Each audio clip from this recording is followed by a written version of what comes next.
Hey, this is Ivan, and I'm gonna say the topic of the video today. It will be how to stop working at your job and start doing your own business.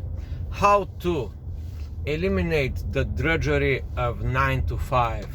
And now, this is the end of 2019. Today is Christmas, 24 December 2019, and a lot of people are thinking about a business. They want to start their own business, and I hope that you are one of these people. So now I do have 5 practical tips how to get there. This video, it will be strictly informative video, and here are the 5 practical tips how you are going to stop working at your job 9 to 5 or 5 p.m. to 9 a.m. or whatever, and you're gonna move into having your own business. And I'm gonna tell you what will be in this video. They will be five practical things that you have to do, and these are 5 practical things that you have to do. I have them on the list because everything it's planning, and I'm the guy with the planning. I'm the guy with the plan. So even for this video, I made a little plan of five words on which you have to focus your attention. These are just 5 words, but on each word I'm going to be talking about 5 minutes. So this will be a long video, I guess 10, 15, 20 minutes. So these are the 5 words. Number 1, it's time. Number 2, it's plan. Number 3, it's dream. Number 4 is environment/peer group. And number 5, it's called shut up silently and work on the project. Or the other extreme, say it loud to the universe. Okay, so now I'm gonna elaborate on all these words. But before I tell you how you have to do it and what literally practical stuff that you have to do. So from 9 to 5, you're gonna have your own business. I'm gonna tell you why this is important, and who I am to tell you these things. You may wonder, if you are first time here listening to me on this channel or in any other social media or anything, you may wonder, who is this guy to tell me how to quit my 9 to 5 job and to start my own business. Now I'm going to tell you this. I'm the boss, and I always have been the boss. Fortunately, that was the fortunate event in my life that I started my own business and businesses on a very young age, when I was 20 years old. Now I'm 47. So that is 27 years, actually a little bit more. I started business even before that, but I will not go before the real business. The real business, I consider only one thing: when you have employees. Anything else is not a business. This is like very simple. When you do have your own employees, people that work with you or for you, then you have your own business. Now, why it is important to have your own business, not a job?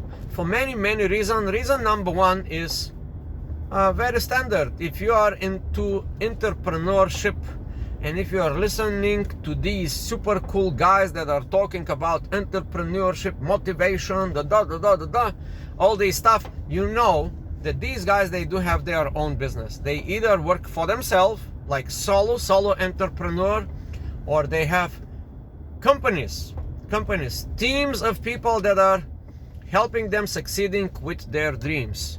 Now, a few things why it is very important to work for yourself, for your own business, rather than for somebody else. First of all, when you work for somebody else or for a company, you're trading your time for money. That is the current standard. Now, a lot of companies are doing slightly different. Now, a lot of companies are giving leverage and freedom to their employees. They are not so-called employees, but they are called independent contractors, but it's pretty much the same. Now, It is important to know that when you are employee or independent contractor, you always trade your time for money. And from the company perspective, you as an employee are in their expense bucket. So in order for you to be in business, or in order for any company to be in business, there are two elements: increase profits and lower expenses. Increase volume, increase sales, increase volume of money coming in, and reduce the expenses. And when you're employee, you are unfortunately in the bucket of the expenses. So what the company would be thinking, okay, let's reduce expenses. That means cutting salaries, or sounds very vicious. Oh, they cut the salaries. No, they don't cut the salaries. They just optimizing their expenses. For example, I will give you like a very, very vicious example, but there is this company X, and there are 10 employees willing to do the job. So the company would be thinking like this, okay, the company is thinking, I will give for this job position $100,000, and I'm gonna put this job on the marketplace, and they will be 100 people willing to do this job. So I'm gonna select 10 people, or I'm gonna select 5 people, it doesn't matter. And they will do the job for $100,000. But now, did you pay attention that I say they will be 100 people willing to do this job for $100,000 a year? So now when you're an employee, you are in immediate competition with other people willing to take your job. And when you get the job, the company would be thinking like this: well, we paid $100,000 for a developer to do our application app or plumbing or whatever it is.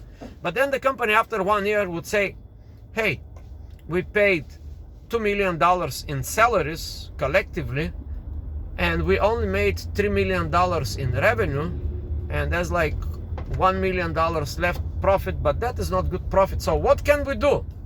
What can we do? The company is saying, well, we cannot increase the revenue because we cornered the marketplace in our neighborhood. Let's say this is a company for plumbing.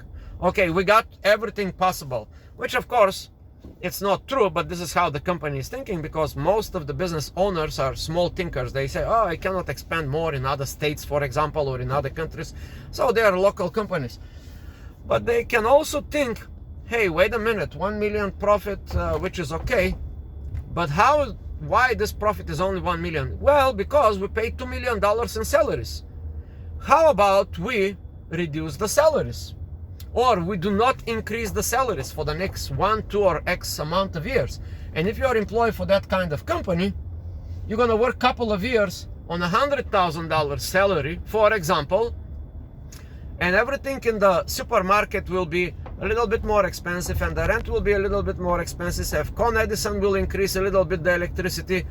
So you're staying on this $100,000 salary, and you're thinking, oh, I'm making good money, but actually not. So the next move of this company is like, okay, we're gonna substitute some of these people that are working on $100,000 to $80,000. Let's put the same job positions again on the marketplace, and we see maybe other people, maybe even more qualified people, because the company is watching at these people that are working at the job and is saying, oh, this guy is like kind of lazy, this guy doesn't show up on time, this guy have too much excuses, you know, it's not convenient, we pay him $100,000. You know what, we can get a person to do it for $80,000, even for 70, and they put the same job on the marketplace, and of course there will be 100 new people willing to do this job. How this works? Okay, I'm going to give you an excellent example. When Uber showed up on the marketplace, people in New York City, I know the numbers, people in New York City was making $2,000 to $3,000 to $4,000 a week. Now Uber driver can barely make $1,500 a week total. And because more Uber drivers came, and the job itself became a very competitive place. And now Uber can no longer take new drivers. Right now, 2019, Uber doesn't even take new drivers, but there are hundreds of thousands of Uber drivers just alone in New York City competing amongst each other, and they're trying to do, and now Uber, now, because you work for a company, you think, if you work for Uber, you think you are your own boss. But guess what? Once Uber cornered the marketplace, once they took all the customers, now they say, well, we're paying too much to these drivers, so we're going to reduce the prices that we pay them, and they reduce the prices. And then they say, you know what, not only we're going to reduce the prices, but we're going to introduce something like a scheduling. So the Uber drivers have to schedule their time for the next week. We're going to give them a booking. So now all of a sudden from, yeah, I'm my own boss, I can make my own hours, now you have to go to a calendar and book your schedule, you see? So this is one of the most important thing. And now this is the crucial part of the video for this, how company treats you. They are not bad people. They are not bad people. They just try to reduce their expense, and they will do anything to reduce their expense. If they can replace you with cheaper worker, they will do. This is no personal thing, unless you know the boss, or unless the boss is your family or your brother or your cousin, or you have some heavy connection with the CEO. They're gonna replace you, no matter how good you are. They're gonna find somebody else. You are always in competition with invisible candidate that wants to take your job. And you have no power on that. You have zero power. Also, there is a point that the company will optimize your salary so well in their favor that that would be not in your favor. You will soon notice that when you started this job for $100,000 or $50,000 or $20,000 per year, everything seems to be fine.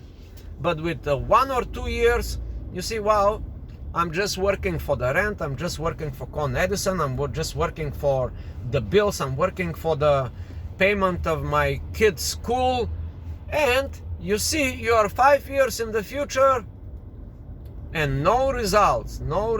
You are still poor, you are still broke, you still paycheck to paycheck. Why is it that? Well, let me give you some statistics. From 1974 till 2019, the US salary did not increase too much. You think it increased too much? Let's say increased twice or 3 times. However, the prices increased 10 times, the rents increased 10 times, the goods in the market, in the supermarket increased 10 times. So this is reason number 1, because the company will optimize always to pay you as little as possible. And you may think like the company is thinking about you. Yeah, we support our team. We are employee-centered company. We are, like Uber is saying this. Yeah, we are a driver-centered company. That means they are working for the drivers. Actually, they are just doing the opposite. They are working for the investors, and they are now investing billions of dollars. Since 2015, they have invested billions of dollars in one particular thing, to replace the drivers, because the drivers are now taking 20-30% from the Uber revenue. So now once they replace these drivers with the self-driving cars, you will be out of job. Now another reason, it's this, that once you are on a job, that could be terminated tomorrow. Anything could happen tomorrow. Like, for example, all of a sudden your boss may wake up and realize that you are not a good employee and you are out.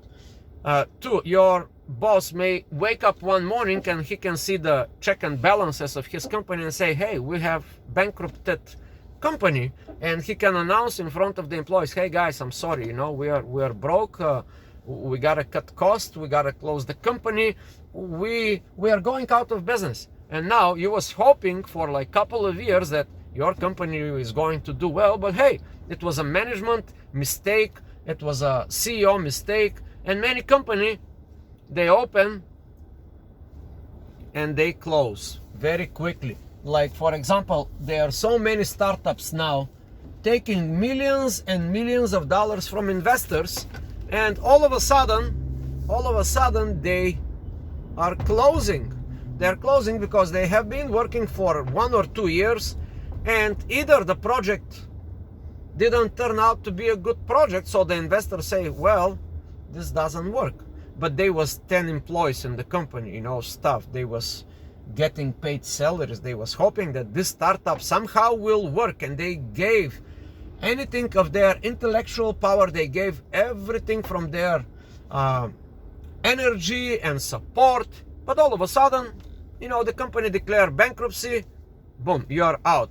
So when you work for a company, you have zero control about your future. Believe it or not, that's I'm telling you here, the bad reality, you know, because the people that are working for companies, so-called 9-to-5 employees, they have this mentality: somebody must take care of me, and that is the company. That is the mentality of the person. I don't want to do the hard work. I don't want to do the too much thinking.